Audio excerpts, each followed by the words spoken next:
So my name is Grae, so hopefully that's indicative of the area that I like to live in. Okay. And I think my favorite thing about this line of thinking in your film is that there's somebody out there that I'm an avatar for. And I wanted to know if you could just guess who was running you. Who would it be? Who's out there responsible for you in this simulation? Well, it brings to question, well, what an avatar is, right? Like how closely they're controlling and how fully they're in your body. I think it's probably more fun for them if they only check in now and again. There's that interesting moment, where my brother Mistwood is like, I try to act more unpredictable as a way of keeping them entertained.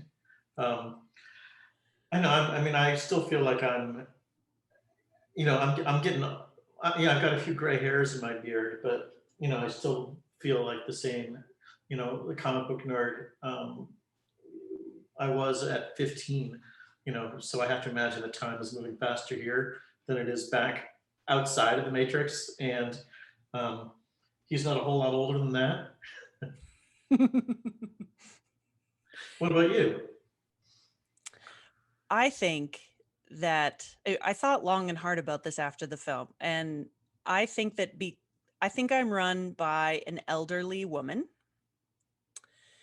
And my first line of reasoning to that end is that I have a deep, passionate love for Epsom salt baths. Hmm, okay.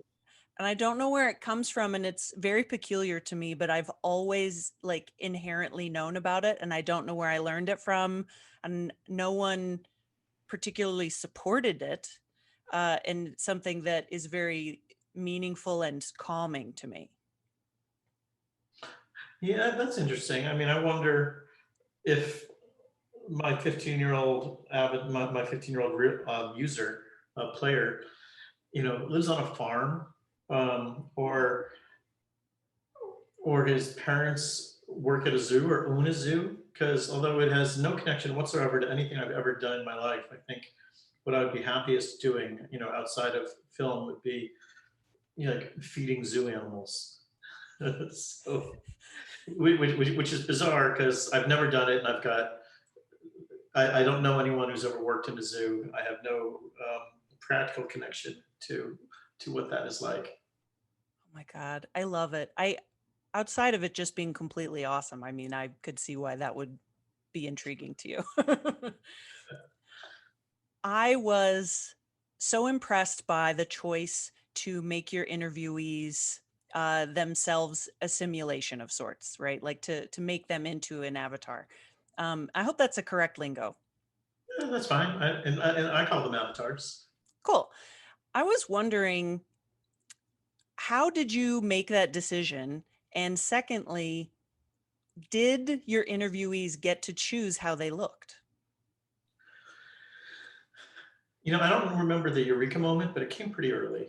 And I'm somebody who is sort of allergic to doing a documentary in a very straightforward way with beautifully shot headshots intercut with archival things. So I always want to get a little conceptual when I'm telling these stories.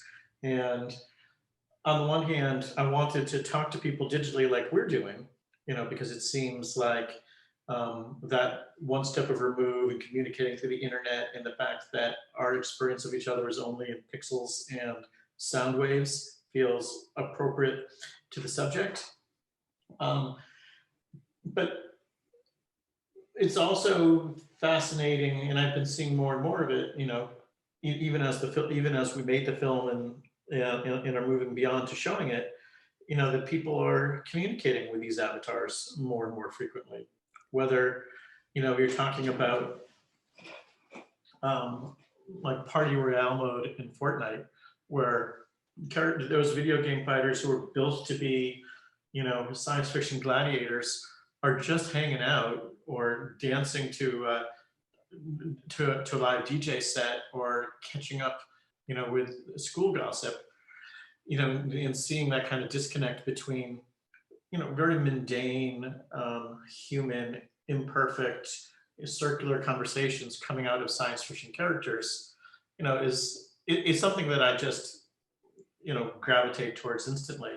I might even go back to how much I love the Warner Brothers cartoon where the coyote and the sheepdog punch the clock. And Yes.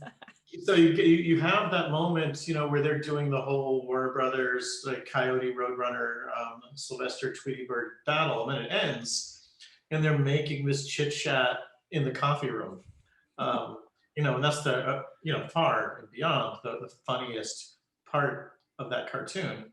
Um, so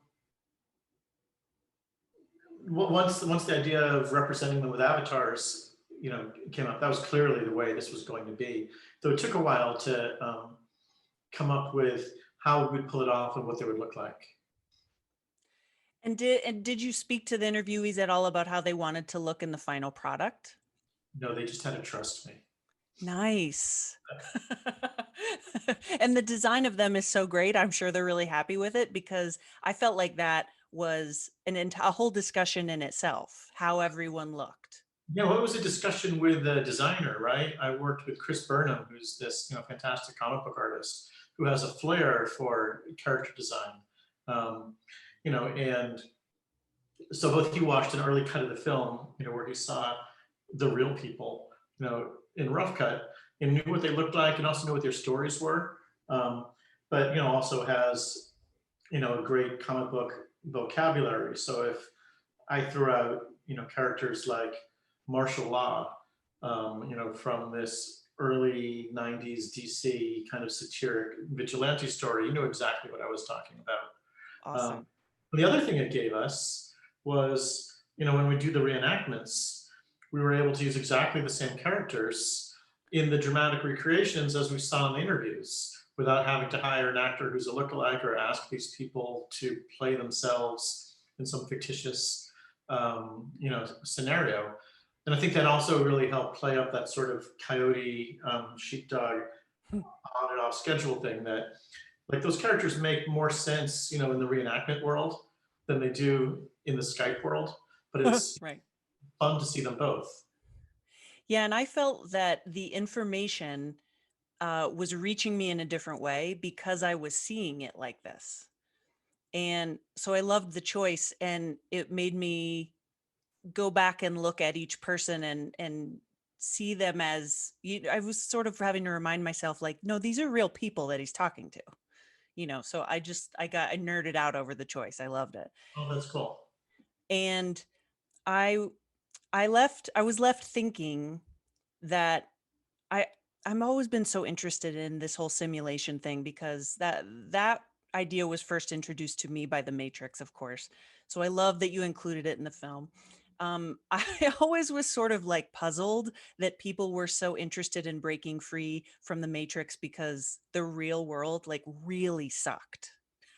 Which But the other weird thing about the Matrix, the movie, is that the real world both sucks, but it's also more fantastical looking than within the Matrix. Looks like 1999 America or Canada or Australia, wherever they shot it. But the burnt out cities and the subterranean Kata caves is much more expressive. Is much more. It doesn't have a harsh. It doesn't have a harsh, real look to it. I mean, in my mind's eye, outside of the real Matrix would be, like those pods would just be like refrigerators with their doors removed, sitting in a Walmart in New Mexico. That